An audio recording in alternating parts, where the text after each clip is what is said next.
llamado. No, gracias por atendernos. Y quería arrancar preguntándote por la audiencia que van a tener, creo que es el miércoles, en la Comisión Interamericana de Derechos Humanos, para analizar la situación de la libertad de expresión en la Argentina, que se va a hacer en Miami a pedido de FOPEA y de otras organizaciones. ¿Qué van a plantear ahí básicamente? Si vos vas a participar.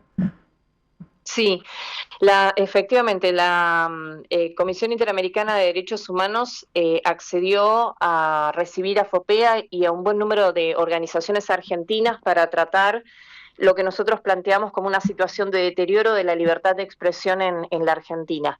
Lo cierto es que hubo dos presentaciones. Nosotros hicimos esta presentación allá por el mes de julio junto a distintas organizaciones, como Poder Ciudadano, ASIG. Bueno, la verdad es que somos un grupo grande que entendimos que este tema no puede ser soslayado y decidimos ir a la comisión. Está Amnistía Internacional, bueno, como decíamos, ASIG, el CELE, ELA, FARN, bueno, Poder Ciudadano. De hecho, va a estar el doctor Hugo Borman Jofre acompañándonos, va a estar está la gente de Fundar, y esto también fue realizado y trabajado con un número muy importante de constitucionalistas del país, el doctor Ricardo Gil Lavedra entre ellos, y también nos acompañó en la redacción y en el trabajo el doctor Roberto Gargarela, Marcela Basterra, Eduardo Bertoni. Bueno, la verdad que el doctor Sapsay también adhiere, la doctora ¿Y Carmen qué Fontán, van a son plantear destacados ahí?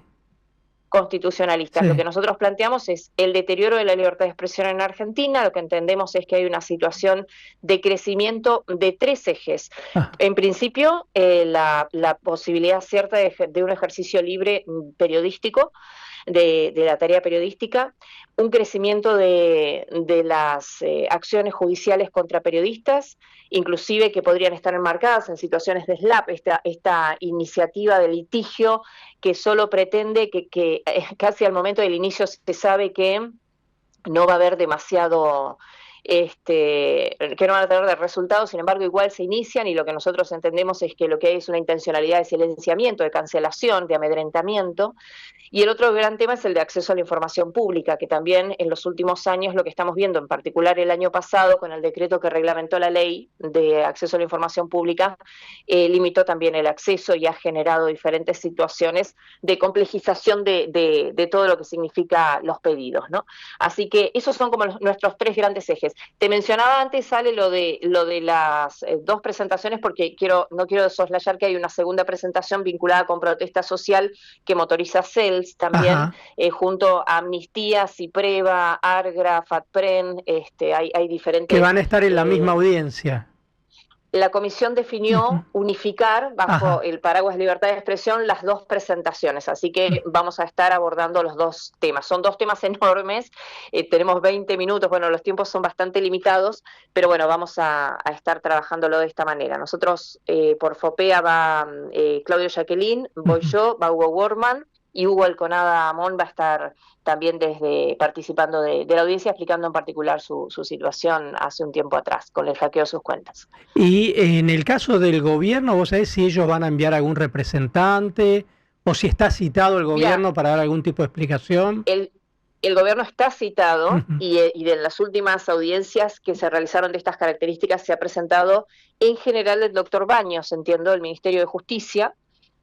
Así que, bueno, sabemos que el gobierno está citado porque además la distribución de tiempos de la audiencia sí lo prevé. Estamos nosotros, está el gobierno, está por supuesto la CIDH, va a estar el relator de libertad de expresión, el doctor Pedro Vaca, así que hay toda una organización dispuesta también para las réplicas, y bueno, veremos cuál es la. Nosotros vamos con una serie de pedidos que tienen que ver con el monitoreo puntual de la situación por parte de la comisión, una misión argentina y algunos temas específicos que entendemos que deben ser revisados en torno a justamente a repensar aquel decreto que modificó que nosotros entendemos que es modificatorio de la ley original de acceso a la información pública, y algunos temas más bueno, que estamos terminando de cerrar para llevarlos al mismo día de la audiencia. Es el 19 por la tarde.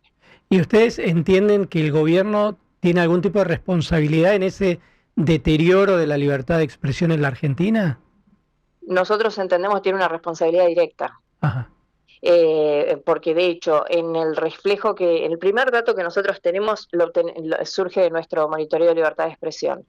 Y si nosotros comparamos una situación que de todas maneras venía creciendo en torno al deterioro de la libertad de expresión en Argentina, en los últimos 2 años hemos visto un incremento sustancial con dos datos que son claves. Uno es el tipo, digamos, de agresión, que está muy ligada con el discurso estigmatizante, ¿no? El discurso de los ensobrados y muy dirigido al periodismo. Nosotros hablamos del periodismo, pero en particular a periodistas con nombre y apellido que han sido expuestos y agredidos, e inclusive se ha instado a agredirlos, sobre todo en el ámbito digital, pero también luego desde el ámbito digital esto trasladado a otros espacios, como el mundo judicial y también a la vía pública. Digo, las coberturas de los colegas en la calle también registran un crecimiento en las situaciones agresivas. Y por otra parte, el gran dato también de los relevamientos que tenemos es que el principal agresor es la primera línea del gobierno, sobre todo el mismo presidente de la Nación. Lo que nos parece muy grave. De esa manera, digamos, nosotros creemos que hay una responsabilidad directa del gobierno, quizás en sus formas, en su manera o en su concepto sobre el periodismo, pero desconociendo el valor del periodismo, más allá de si le gusta o no le gusta la mirada crítica, ¿no? El umbral de tolerancia a la crítica es realmente muy bajo. Bueno, el presidente Milei impuso la frase esta de no odiamos lo suficiente a los periodistas. Sí, exactamente, y ese es el mejor resumen de la situación desde la óptica del gobierno. Y debo decirte que cuando nosotros comentamos esto en diferentes espacios, la verdad es que no se puede, nadie lo puede creer. A ver, va en línea también con las definiciones o con las formas en otros espacios. El caso del gobierno de Estados Unidos, digo, no, la gestión Trump tiene mucho de esto. También hay efectos imitación, creo. Y luego también hacia adentro del país, porque nuestro monitoreo no es solo Buenos Aires o Cava, digo, nuestro monitoreo es nacional. Y también ese es un dato que estamos viendo, ¿no? Que si quien está en la primera línea de gobierno tiene este perfil discursivo, valida de alguna forma que en otros espacios se animen más. Y ese es un dato que verdaderamente nos preocupa. Y Estamos viendo situaciones que la verdad pensábamos que no íbamos a ver en provincias, por ejemplo, Tucumán, con un caso de censura eh, previa hace muy poquitos días. El caso de los audios, el cercenamiento a la difusión de audios en el caso de Karina Milei, la secretaria general de gobierno, en el caso Andís. La verdad es que hay situaciones que están como superando todos los carriles posibles, ¿no? Y O que por lo menos pensábamos que ya estaban maduradas, que no se iban a volver a dar. te hago una última pregunta porque estamos cerrando el programa, pero Sí, sí. no quería dejar de consultarte porque la semana pasada hicieron el Congreso Anual de FOPEA junto con el Congreso Latinoamericano de Periodismo de Investigación. ¿Qué balance haces del evento? ¿Cuáles fueron los principales hitos que podés destacar de eso? El balance buenísimo porque el periodismo está muy vivo. Y ese es el primer dato. En la Conferencia Latinoamericana de Periodismo e Investigación mostró que en América Latina, a pesar de un contexto democrático, en algunos casos con democracias frágiles, el periodismo sigue siendo una voz posible para poner el dato como primera herramienta para que la información sea construida con seriedad y responsabilidad. No todo lo que circula es noticia, no todo lo que circula está validado, y ahí me parece que el periodismo más que nunca tiene ese doble rol de curador de información. Por eso tenemos que trabajar mucho hacia adentro del periodismo para mejorar nuestra calidad. Fue otra de las conclusiones. Pero sin dudas es la voz o es una de las voces centrales en un buen ejercicio democrático. Colpin y el Congreso de FOPEA cerraron de esa manera, poniendo en valor el buen periodismo. Bueno, Paula, muchísimas gracias.